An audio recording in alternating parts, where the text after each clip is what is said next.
Good evening, all of you. Hope you're all safe and healthy. Thank you for joining us this webinar on the topic COVID-19 impact on procurement and supply chain. This webinar is brought to you by GACS Bangalore chapter. We have more webinars lined up coming up in the next weeks on various topics. I'm sure you're aware of GACS. However, in the interest of some of our new members, let me just give a brief about GACS. GACS stands for Global Association for Corporate Services, and GACS is an association basically passionately driven by some of the working professionals from across the various sections of corporate services, providing knowledge management, crisis support, and networking opportunities to its members. In its large role, this domain can provide governance, support to structure and guidance to various governmental and non-governmental organizations to ensure there is an ease of doing business in more realistic and an achievable manner. You can have more details, information on the website www.gacs.world. Let me repeat, www.gacs.world. All right, now today's topic is a very different topic than a usual one, which is directly related to the facility segment. But before that, I would just like you to, mute your audio as well as video, because video actually consumes a lot of, bandwidth. So to have ensure that we have good bandwidth, so let's avoid video and mute on audio too. You can type your questions in the chat box on your right side, and any other things which is related to things, just in case we are not able to answer you, you can probably email us on K for Karnataka chapter @gacs.world. Well, so today's speaker is a very well-experienced gentleman. He is an ex-defense personnel and has over about 26 years of rich experience in multidisciplinary areas of supply chain management, procurement, strategy, operations, facility management, and process improvement. He is Aval Sethi, who is currently the head of procurement of Embassy Services. Aval has immense knowledge on procurement and has got a couple of innovations to his credit. The views anyway, whichever are being expressed here, are his own personal opinions. So if you have any queries, you can directly be in touch with him also. So now we will just take it over to Aval. So Aval, the floor is yours. Thank you so much, Dennis. Hello, everyone. I hope you and your families are doing well and are staying safe. Let me start by saying that we are living in a VUCA world, volatile, uncertain, complex, and ambiguous. However, this acronym VUCA now needs an extra C because it is a crazy world that we are living in today. The repercussions of the COVID-19 outbreak are being felt more strongly with each passing day.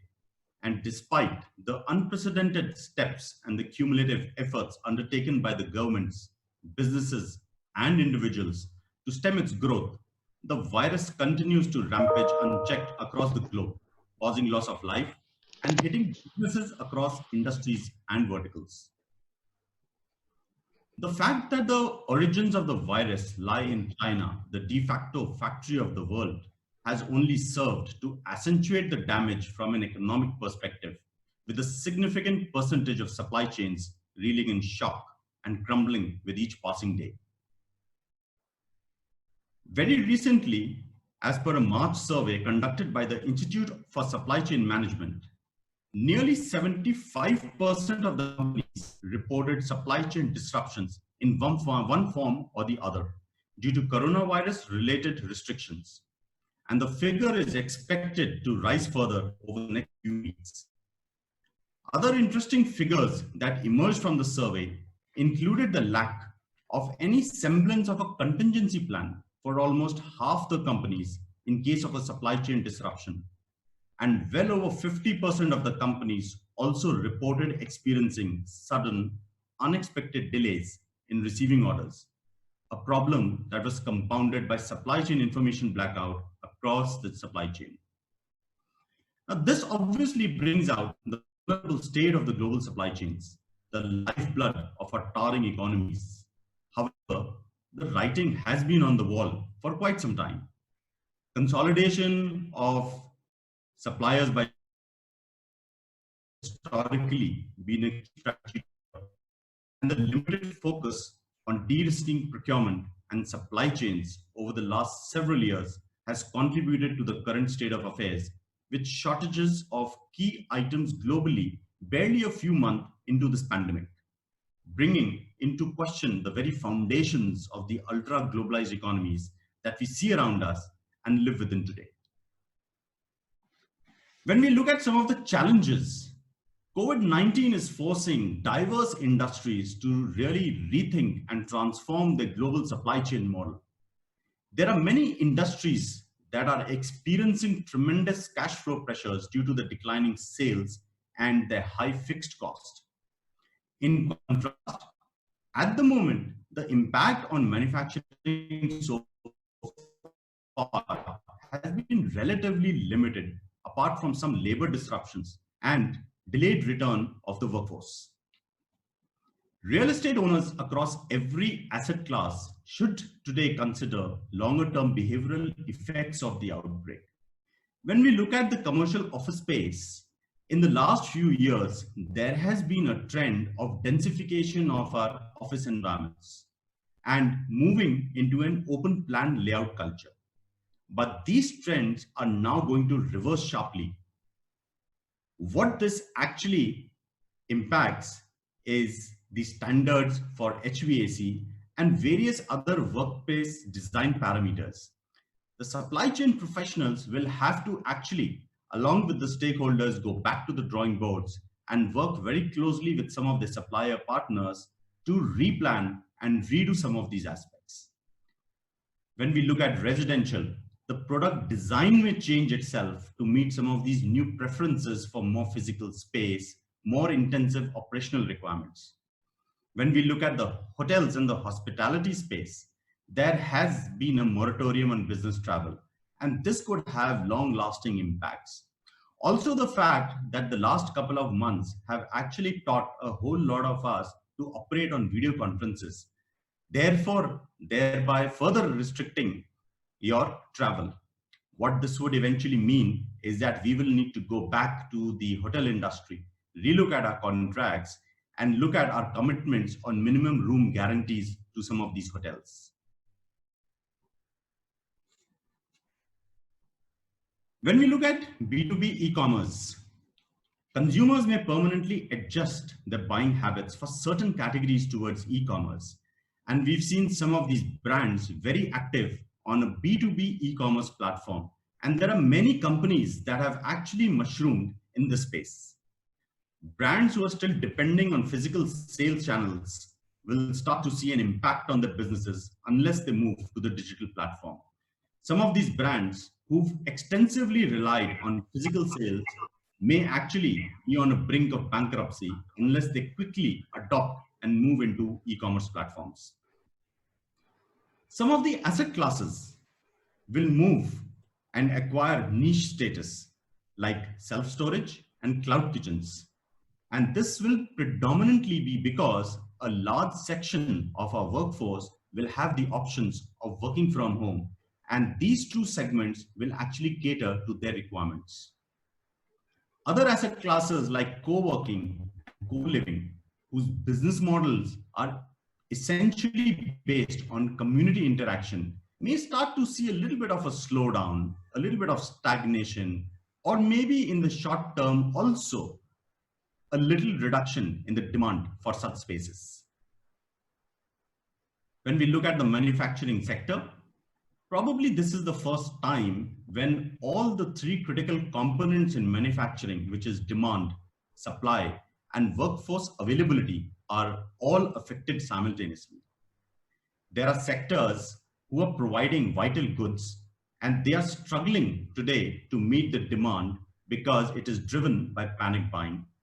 There are other segments where the demands have dramatically dropped, and they are under extreme pressure to cut operational costs.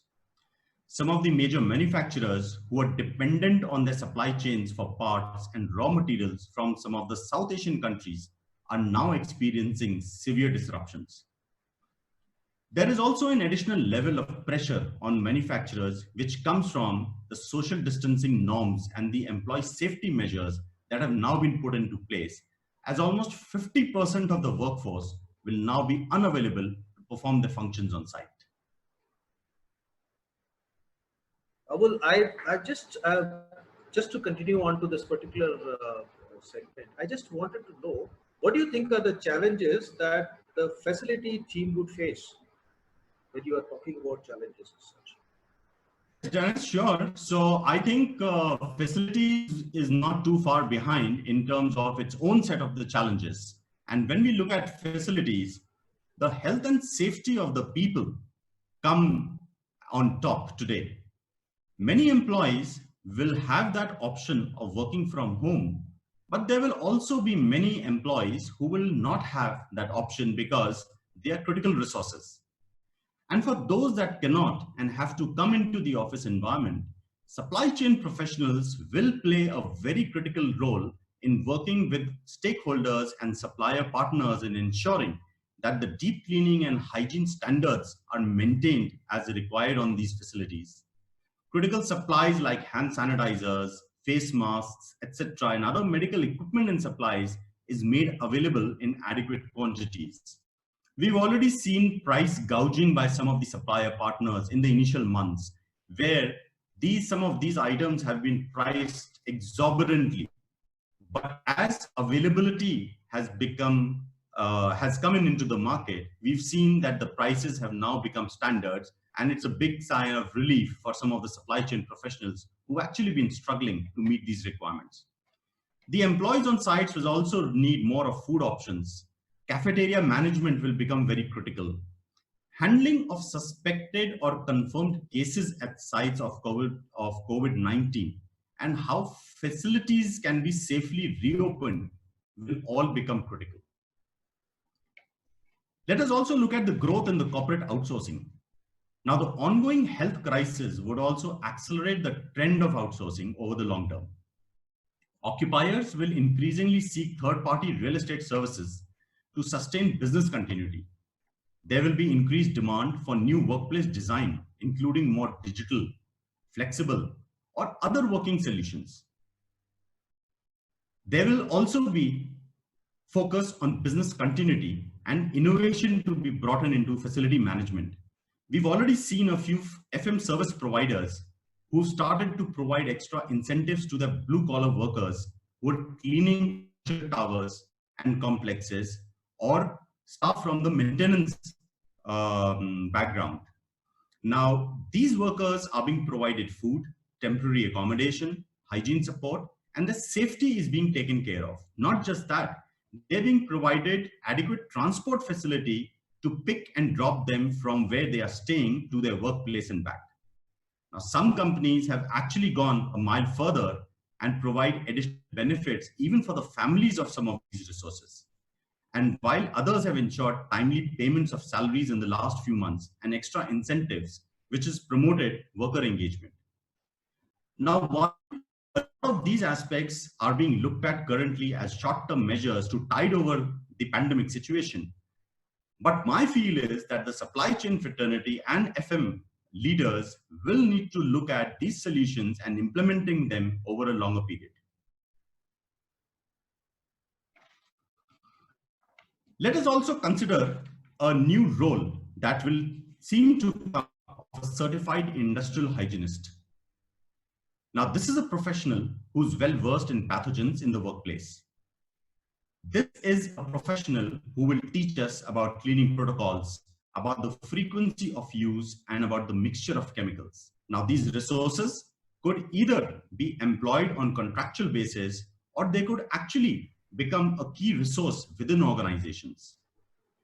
Management of AMCs of equipment is already becoming very critical, but going forward also, it could have its impact. There will be a profound impact on the commercial agreements. companies or their counterparties may find they are unable to perform under an existing commercial agreement and start to invoke force majeure clauses. So moving forward, the stakeholders on the business side, the supply chain professionals and the legal department will need to sit down with their supplier partners, and contractual agreements should consider the impact of these force majeure clauses and start to appropriately allocate these potential risks in these agreements. There will be an impact on the essential building materials like repairs and maintenance.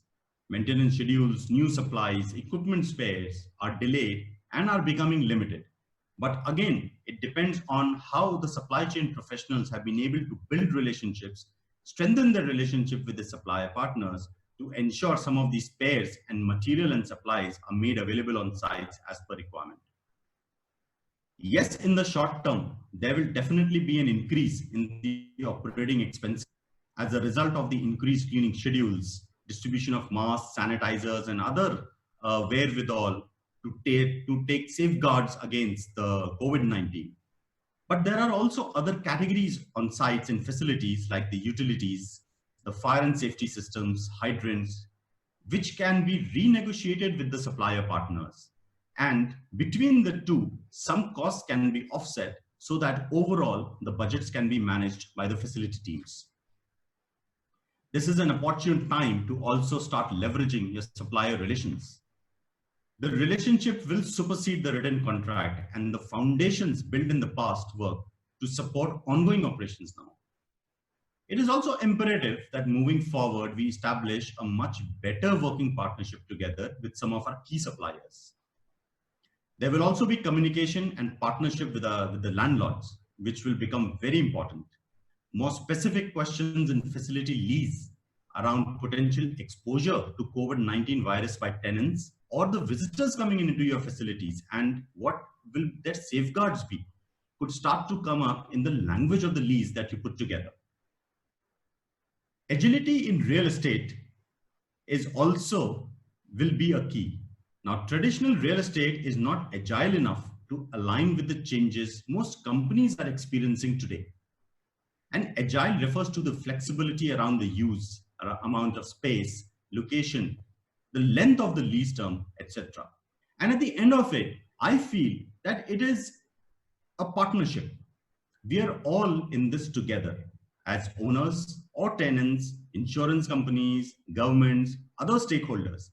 And this time is a great opportunity to build goodwill and long-term partnerships. Well, Amal, you explained very well how the facilities will be facing these challenges. How do you think that the companies, the corporate, or that matter, the manufacturing units are faring, or maybe during this particular situation, or facing these challenges? A good question, Dennis. And if we were to look at our ecosystem, we can clearly identify that there are some companies who are better prepared than others to mitigate this impact. And that is primarily because they have developed and implemented supply chain risk management and business continuity strategies over a period of time. They've also diversified their supply chains from a geographic perspective. Then there are companies who are better prepared, but are only able to respond to this event and not mitigate that impact. But they've been able to do so because they've built some strong relationships with some of the key suppliers and have some kind of systems in place to provide them. They've developed agility in their supply networks to quickly reconfigure and ensure that the supplies and the materials that are required on site and the services that needs to be provided is all in place. But obviously, many large companies, and in the last few weeks and months, I've interacted and spoken to some of these companies who are constantly scrambling because they're not able to manage the basics within their organizations. And to me, it is a classic case where some of these organizations have focused over the years on how to minimize cost, get the cheapest, get the least cost from whoever in the market is able to provide to them. without actually building a risk matrix around it. They've reduced their inventories drastically. They've been dependent on just-in-time models, and they've pushed and driven up their asset utilization. Now, what has happened is that this has removed and the flexibility to absorb disruptions. But let me also tell you that all is not lost, because in the last few months and last 1 year, there have been many new supply chain technologies that have started to come up in our environment. And these are the technologies that can actually support some of these organizations and ensure that they develop that ability to resist such shocks. Now, when we look at the manufacturing sector, I think today there is no ability to manage remotely, and these manufacturing sectors lack the digital tools and infrastructure needed to support activities. What is foremost going to happen is the revival of the domestic manufacturing. Sectors that had become reliant on offshore supplies for basic needs are now seeing the downside of decades of offshoring production. There will also be a decoupling of the supply chain, because supply chains are experiencing an unprecedented level of shock, especially for manufacturers that rely on long and inflexible supply chains from a limited set of suppliers in the South Asian markets. Companies that invest in making supply chains transparent, predictable, and resilient by using a wider base of global suppliers will definitely gain some significant advantage. Today, data infrastructure will become a strategic asset, and COVID-19 crisis will make having access to reliable real-time data an absolute necessity for coordinating the right response. Some of the manufacturing sectors have actually moved into the digitization space and created that as a competitive advantage for themselves. And they are the ones who've been using some amount of AI and IoT technology for greater predictability and building efficiency, which will give them there is and some theories that have been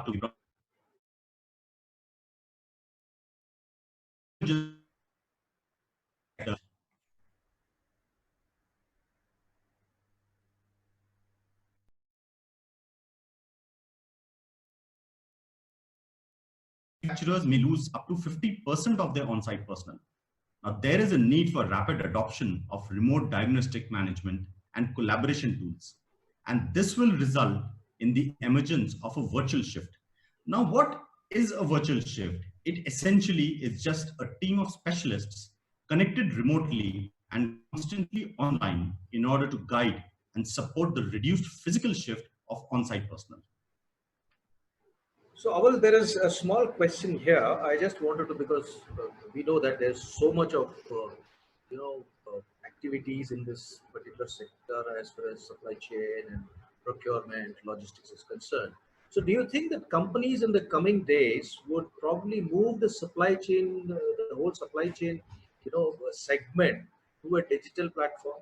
And if yes, will it be easy and fast enough with the kind of situation we are in now? So a very straightforward answer in my view, and my personal view, is that yes, digitization should be now going forward a top priority. It definitely is not going to be easy, but you have to start somewhere. Today, many supply chains are transforming from a linear sequential operations. I sent you a WhatsApp message.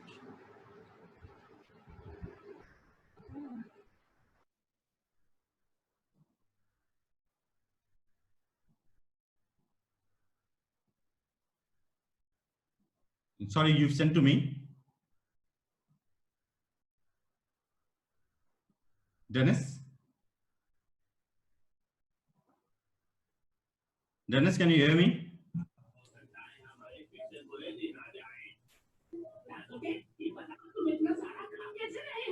Dennis, can you hear me? Hello? Dennis, are you able to hear me?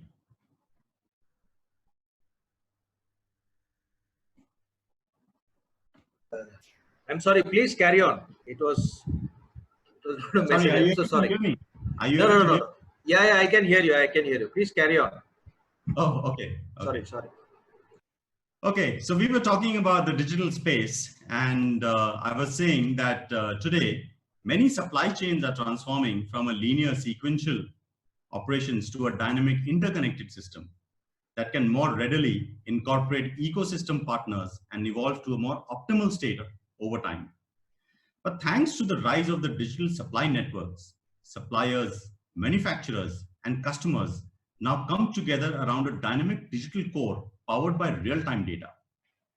Almost every private company operates in a globally connected environment today, and the digital supply network is a game changer that can drive efficiencies and improve process quality.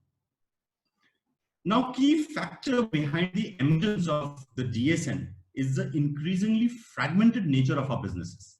Now, consider companies that have procurement managers probably sitting centralized at one location, and inventory is distributed across multiple sites of that organization.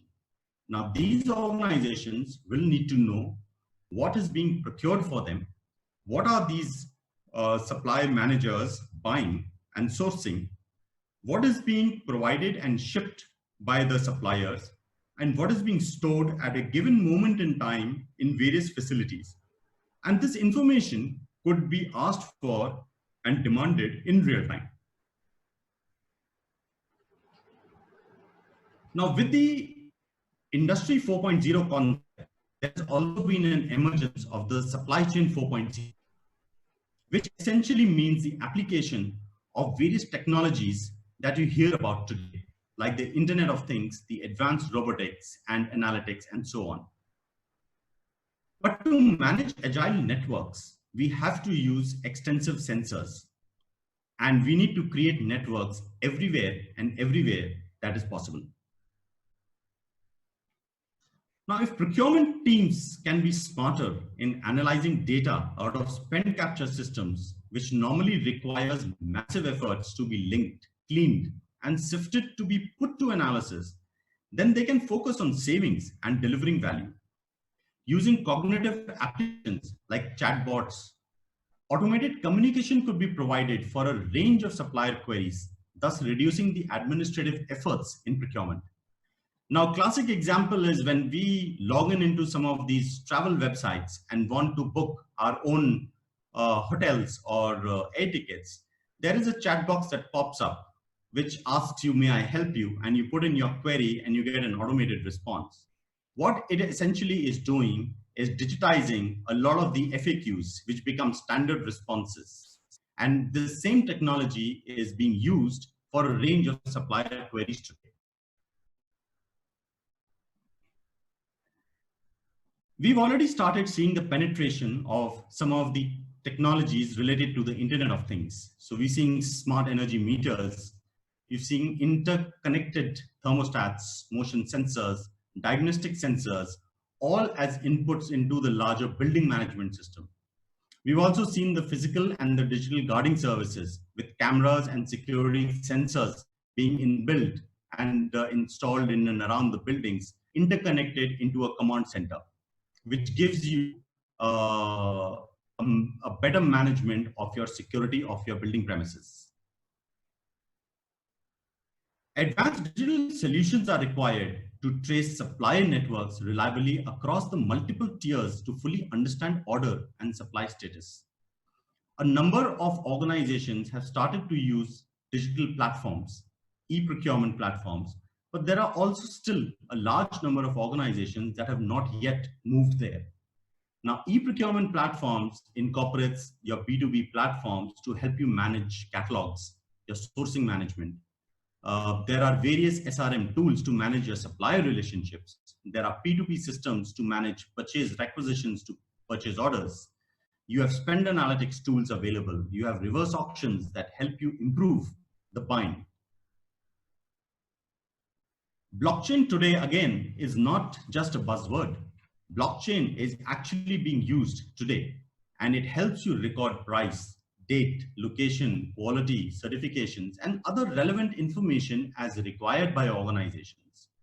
It also helps the supply chain professionals to increase the traceability of material in supply chain. Even finance can make extensive use of blockchain because it provides a facility of automated payments which can be triggered by using blockchain and simplifies the entire P2P process and ensuring timely payments to suppliers. Data is going to be the fuel of the new economy. And data, if controlled properly, can help you understand lead times, where the needed items are, how much they cost, and whether those suppliers have worked in the industry or with similar organizations before. You will also start using advanced analytics by a combination of artificial intelligence and machine learning, which will enable you to predict your demand, your supplier risk, any price fluctuations, and will help you in clear decision making going forward.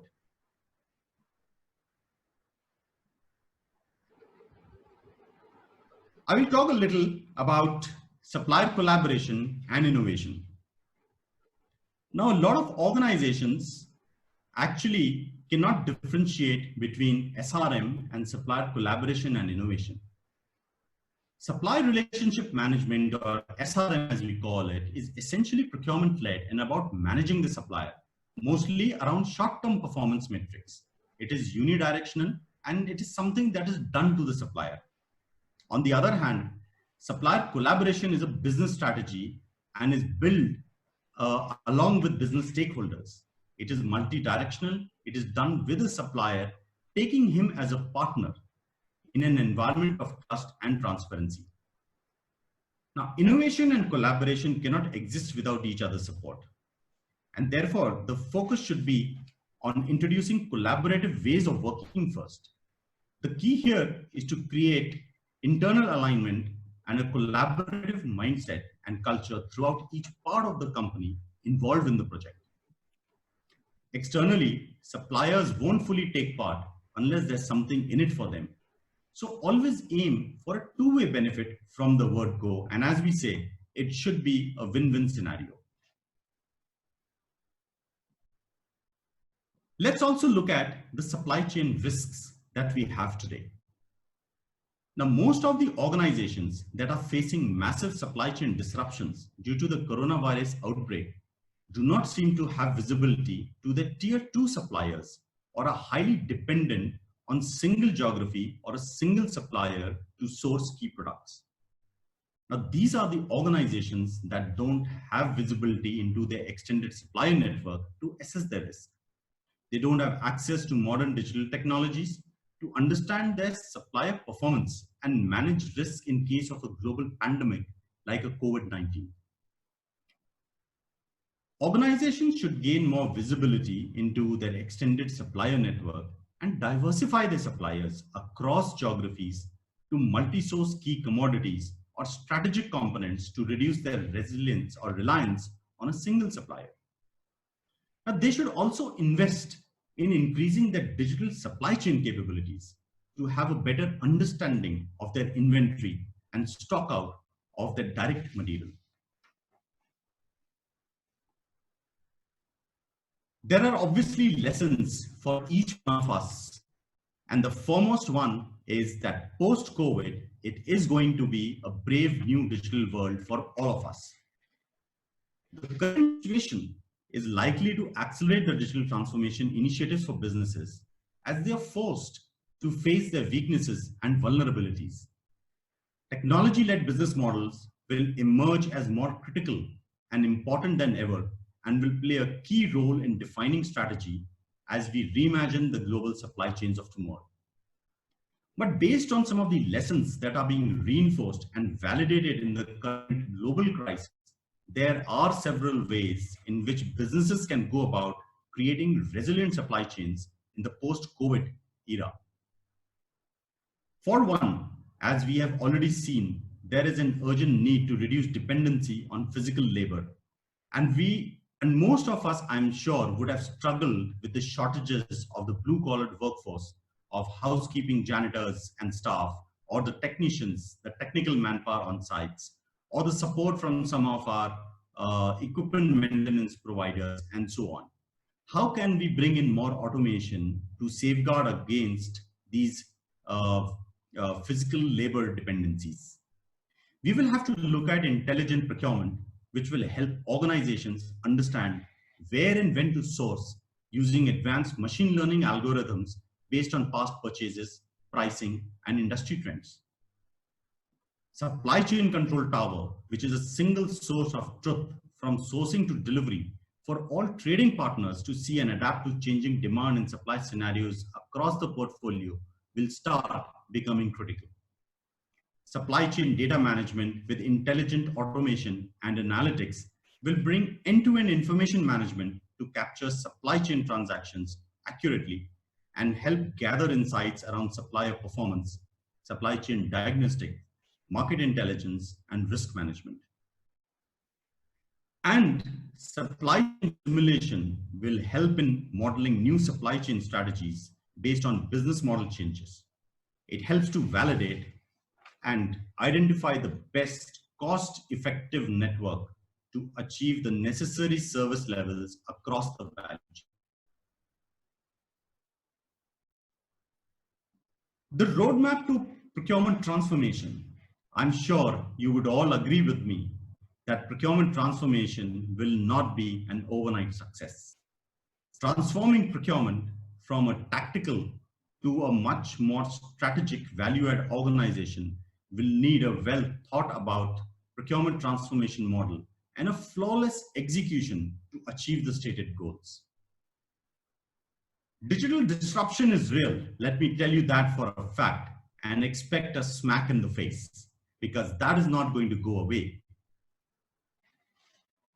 When we look at procurement transformation within our organizations, the first step will be to make an assessment of our people, of our processes, and of our existing technology, with the focus on 4 key parameters for procurement outcomes. The first one is going to be financial performance. The second one is going to be customers and stakeholders relationships. The third is going to be risk management. And the fourth, one of a very critical component, is going to be how do you look at and you build your supply base and your supply chain? How do you bring in and integrate your extended enterprise into your business? The roadmap for digital procurement is not going to be easy, but you have to start somewhere, and it is a step-by-step progression. You will have to first define your procurement strategy. You will have to understand the benefits and the pitfalls of digital transformation as it relates to your nature of business and your organization. You will have to make an assessment of your current stage. You will have to select the right digital tools and the partners who would help you implementing that strategy. You will need to define the scope for your transformation, get buy-in from various stakeholders, and after the required sign-off, you will go ahead and implement as per plan. But let me tell you, this journey is not going to be simple. And from that perspective, what I have is a recommended 90-day plan for your strategic priorities. And this is built on a 0 to 30, 30 to 60, and a 60 to 90-day timeline. What you need to look at on an immediate basis as first on day 1, starting 1st of May, is your organizational structure. Look at your team roles. Do you need a business analyst on your team? Look at the capability of your staff. Look at the skill gap analysis. Start working on digitization. Start building a digital roadmap. Start to identify tools. You should now be in a position of cost leadership where you will build exclusive and strategic partnerships across categories. You will start a structure to gain visibility beyond your tier 1 supply base. You will have to revalidate and establish rate contracts in this timeline. Start looking at your risk. Your tier 1 risk takes first important. Start weeding out and cleaning up your vendor database. Start consolidating vendors. Have signed agreements in place with majority of your vendors, as many as you can. But these agreements have to be on the new terms and conditions, catering to some of the force majeure clauses and some of the other dependencies that you have. Start implementing supplier collaboration and innovative programs within your organization. In the 60 to 90 days timeline, start focusing on business centricity. Start to establish inventory thresholds and buffer stocks. Start to create new vendor groups and increase engagements with all your stakeholders, both internal as well as external stakeholders. By this time, you should have sorted out your data analytics capability. You should be able to integrate your spend and implement dashboards. You should have business analytics in place that will help you improve your decision-making capability.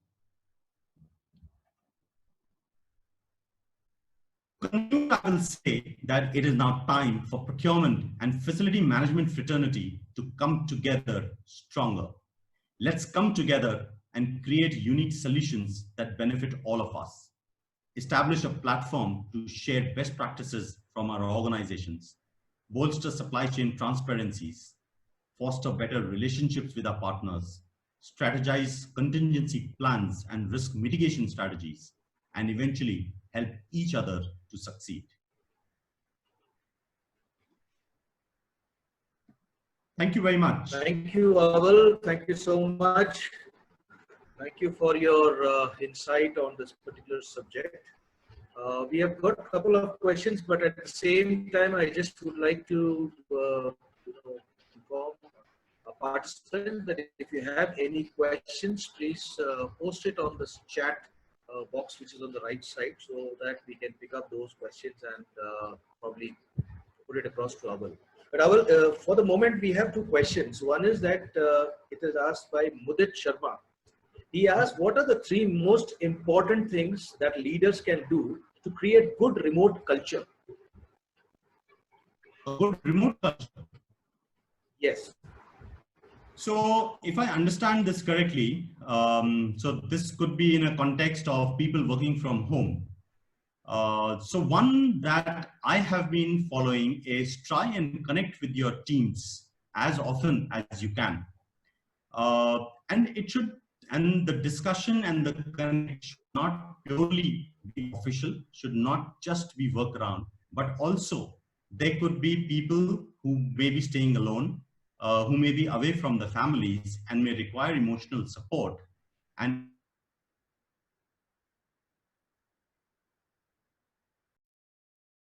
try and support some of these people in terms of providing them knowledge sharing, of we as leaders, what we have and what we can pass on to these people.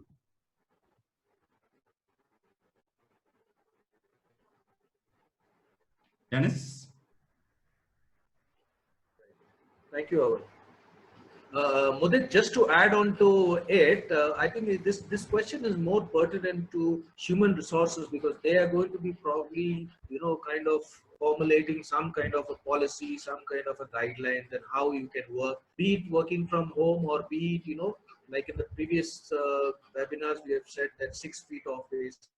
Even there is going to be a kind of an isolation kind of a thing, at least for 6 feet. So yes, the human resources are going to be again an important function here. We will be probably formulating a rule. And just for your information, we are coming up with one such webinar also, where we can probably bring in our HR professionals onto the platform, so we can ask those questions to them also. So that is there. So one more question anyway from Mudit only. He asked that, how will purchase professionals survive the uncertainties of job, pay cuts, etc.? This is for you, Aval, straight away. In my view, I think there should not be job cuts as long as these professionals have the capability. And in capability, I mean, it's a very evolving journey. And this journey is of constant learning and developing. Now, obviously, the world is going to move towards digitization. A lot of the supply chain professionals today, when I look at the ecosystem, come from backgrounds in admin or support teams. They may not have the qualification of a supply chain or a certification of a supply chain. But on the job, there are ample opportunities to learn and skill. There are also a number of courses that are now available through the digital platforms, which teach you the nuances of the supply chain and the procurement as it is required in the new digital world. And if some of these people have the enthusiasm or have the initiative to go online and learn some of these, they are going to be much better prepared to take on the digital world. The digital world or the digitization is only going to be an enabler to the work that we do. It is going to help us do our jobs faster, smarter, and in a much more professional manner. But if some of us are stuck to our mindset of non-learning or do not want to make that effort, then yes, there will be a big question on what will happen if I don't upskill. Thank you, Aval.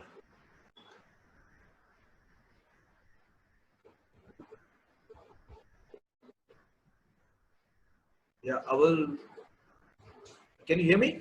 Yes, I can. Yeah, I can hear you. fine. Aval, there is another question from Shivanaga.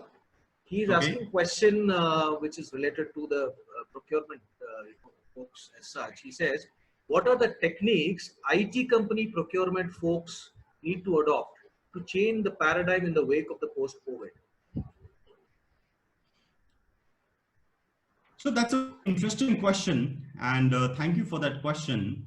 But I think as more and more organizations employ their workforce to start operating from their homes, there is going to be a very big demand on the IT infra and the support structure that will be required. And with some of the people earlier, I was talking about how do you ensure the integrity and the sanctity of the data that will now start generating from people's homes through your other data networks. How safe are the VPNs through which you access and get into your server networks? How will you share data between stakeholders? A lot of organizations could have digital technologies implemented. They will be logging into these technologies to use these technologies from home. They could be printing a lot of documents while being at home, and these printed documents could end up at various locations. So for the IT fraternity, I think going forward, they would have to start looking at a lot of other related aspects because the entire paradigm is now changing. Probably organizations are going to provide an extensive facility or a flexibility to a large number of non-critical and back office resources to start operating from homes. But they will still need the entire IT infra setup to be able to operate effectively and efficiently from their homes. Today, it's a stopgap arrangement. So people are using their own personal Wi-Fi's and other personal wherewithal to be able to access networks and operate on. But on a longer duration, probably IT will also need to start speaking to some of these service providers to how to transition the networks from office environment and extend them to the home environment of some of these individuals.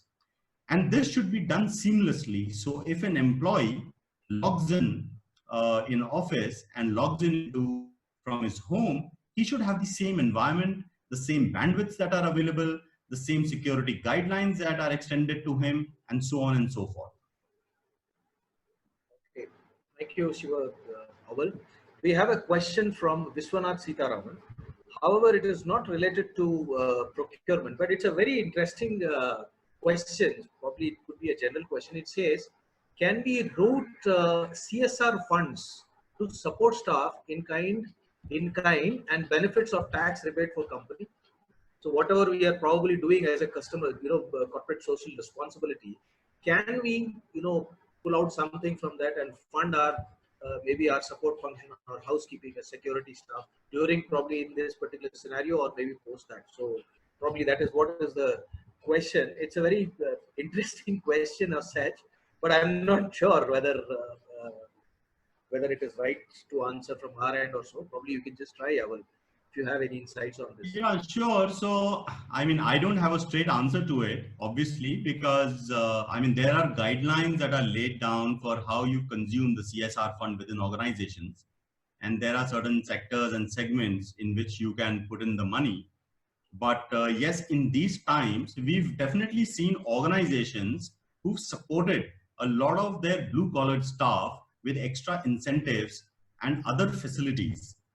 Now, this cost is obviously coming out of today, out of their pockets, from probably the overall money that the organizations have.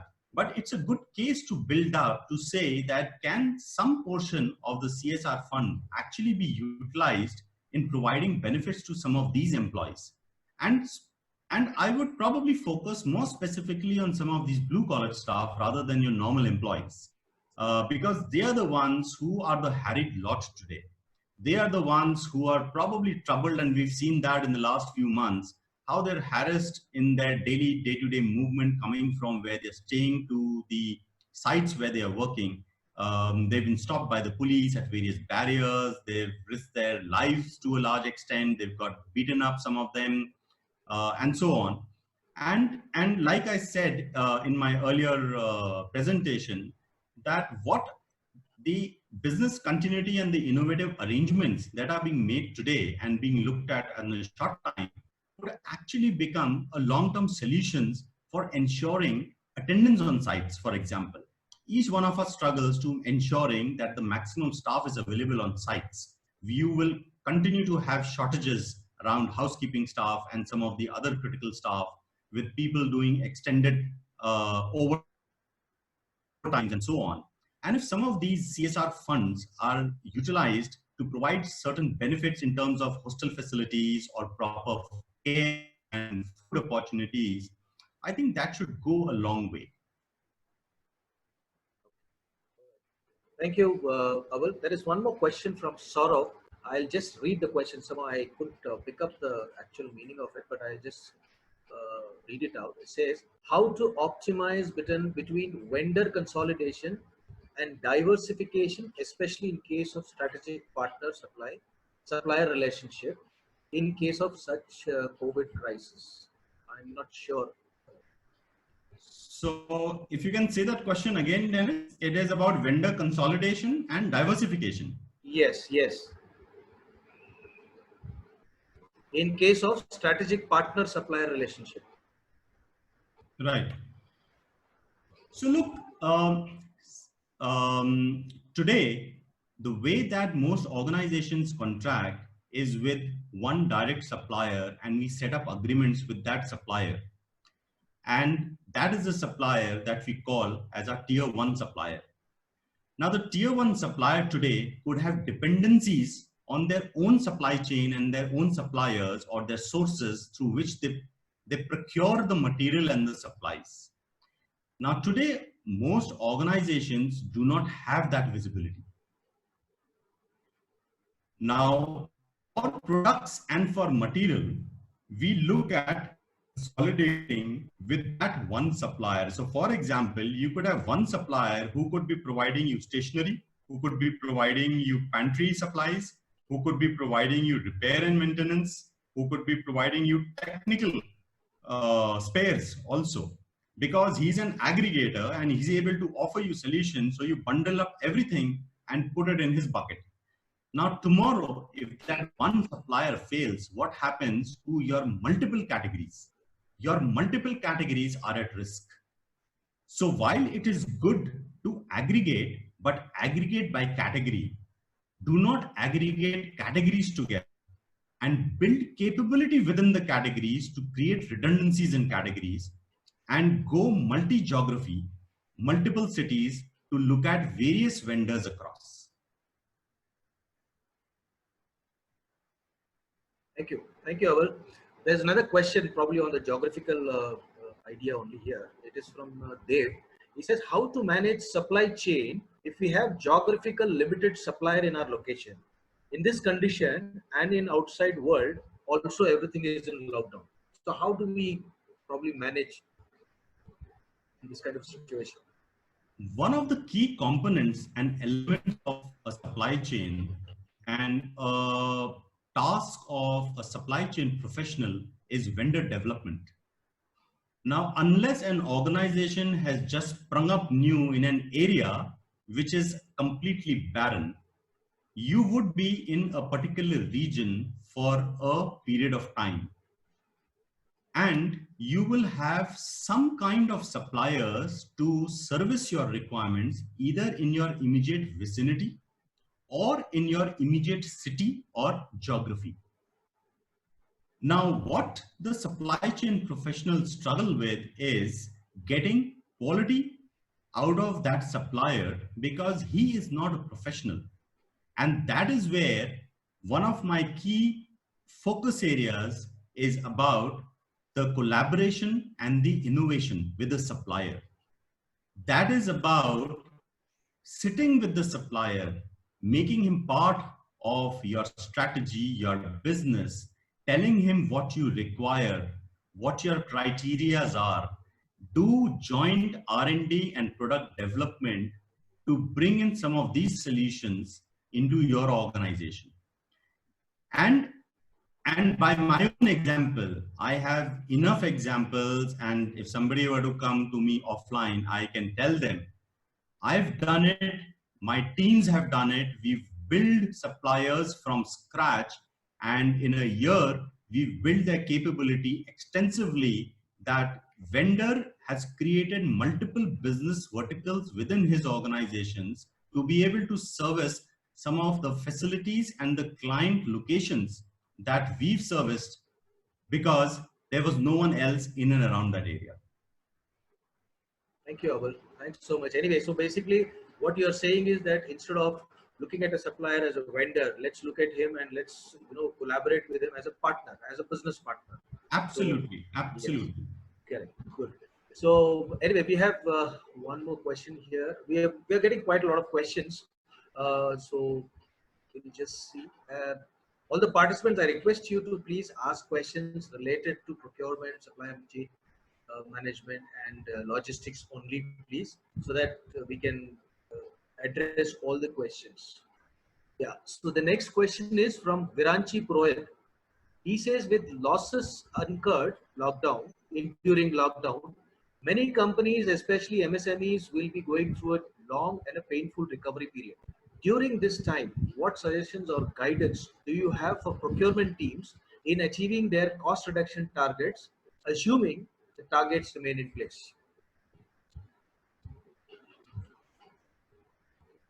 I think MSMEs are a very typical segment in the whole workspace today.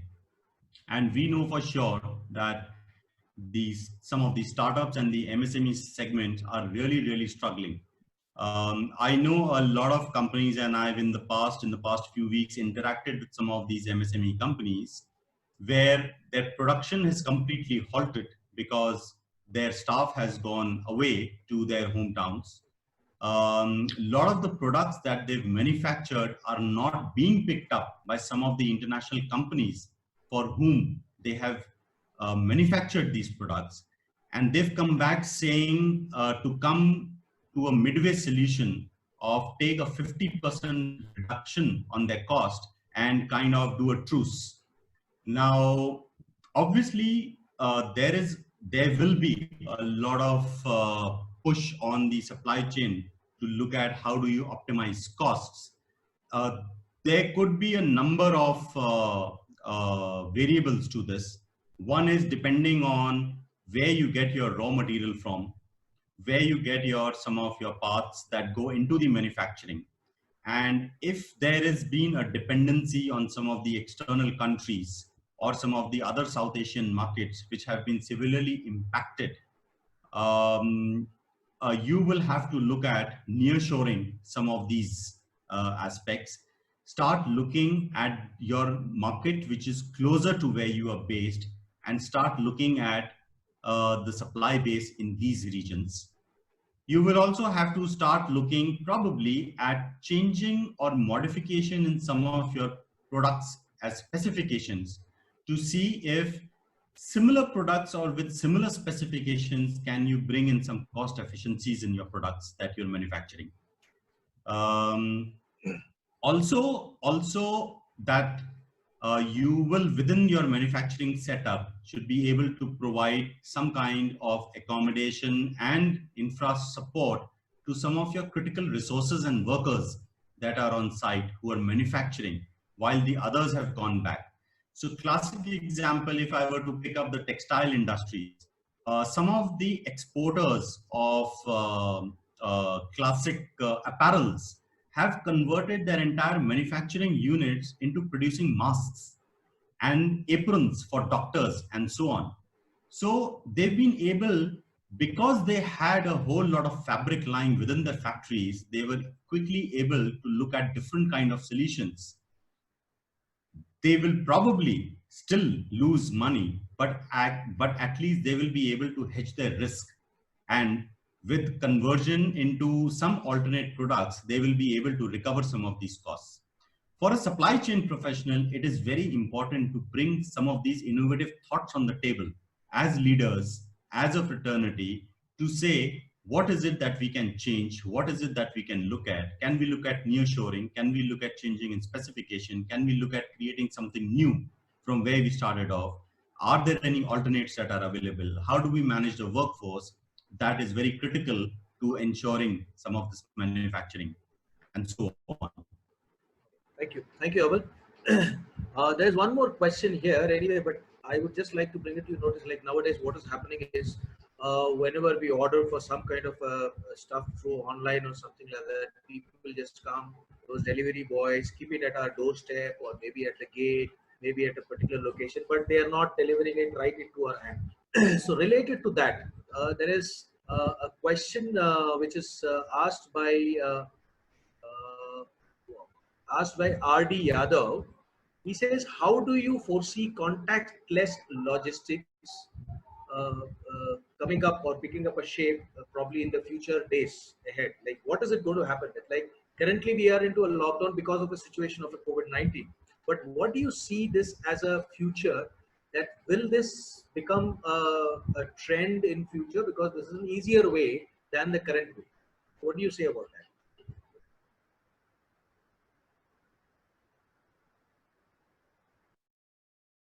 Amazon and some of the other companies have already started using digital lockers to place the packages that or packages of products that have been requested by employees within organizations. Some of these digital lockers have been placed within campuses and within organizations, and we've seen them operating. Now, what it does is that when a employee or when an individual logs in and buys a product, there is a code that gets generated and comes on as an SMS to that employee. The package is delivered to the digital locker, and an information goes back to that employee that the package has been delivered in that locker. The employee goes down to that locker, he feeds in the digital code, opens the locker and pulls out the package. So concepts like these have already been tried and tested. Now, if we were to move into an environment of contactless deliveries, I think we will start to see some of these measures increase over a period of time. So from small digital lockers, there could be large lockers and storage facilities available that could potentially come up. Even from an employee perspective, I think one of the aspects that I had talked about in earlier of an asset class becoming a niche asset is about self-contained lockers. And so there will be different models, there will be different concepts that are going to catch up. the market is running overtime into looking at innovative solutions. They are looking at what next, how to deal with this crisis, and what will work. So from new categories being developed to new supply bases being administered and new suppliers coming up in the market, all of this is going to take place in the next 6 months to 1 year time frame. Thank you, Aval. Thank you very much. I can take maybe another 2-3 questions also, as we have already shot the timeline, but it's okay. It's going quite interesting. So I just take one more question here. It's by Ridhima Gupta. She says that how do we think that vendor partners can collaborate with the procurement team? I think you have already described that, but the better the detailed question is, currently the vendors are small MSMEs who are not digitally equipped. So what will be your guidance for them in that particular aspect? I think the world is slowly and steadily going to move into the digital environment.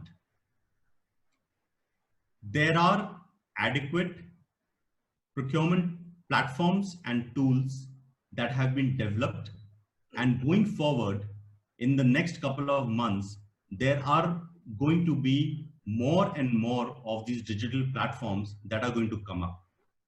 I'd spoken about some of the brands and some of the suppliers who are today relying heavily on their manual sales wherewithal. But going forward, some of these brands and some of these material, unless they move to a digital network, they are going to stand at the brink of bankruptcy. And they are going to be literally kicked out of the market. So to survive, I think some of these or almost every supplier will have to start adopting technology. Now, as organizations, when we have trust in a vendor, when we talk of collaboration with a vendor, I think it's a lot around hand-holding of that vendor also. That vendor is very keen to work with us within our organizations. That vendor is keen to expand his capability, but he does not know how. He does not know where to go. He may not be so familiar in a digital environment. We know for sure there are a large number of our vendors, and if we segregate our vendor base, I'm sure each one of us within our organizations will be able to see that 20% of our vendors still struggle with basics like an email writing. So leave alone any digital technology coming in. They are more than happy if you give them a call and tell them, ye saman deliver kar do, and he will come running and deliver you that product. He will not be interested in a PO, or the PO can come to him later. But these are the people who have that fire in the belly. They want to do something, but they don't know how. They need that hand holding, and that's where you, as a supply chain professional, when you identify some of these partners as key to your business, you need to handhold them, you need to teach them, you need to tell them what they need to implement. Maybe also get the implementation partner to work very closely and ensure that they come on board. They are trained adequately, and by hit and trial over a period of time, they will become comfortable with technology. Thank you. Thank you, Abul. I'll just pick up some more questions. There is another question from Anil Deshit. He says, what in your view will be the biggest segment to get impacted in supply chain with respect to real estate or facility management?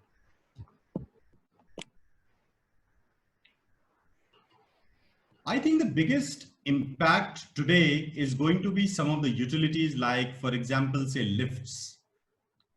We already know that within our facilities, with the amount of workforce that goes into a building, the lifts are inadequate.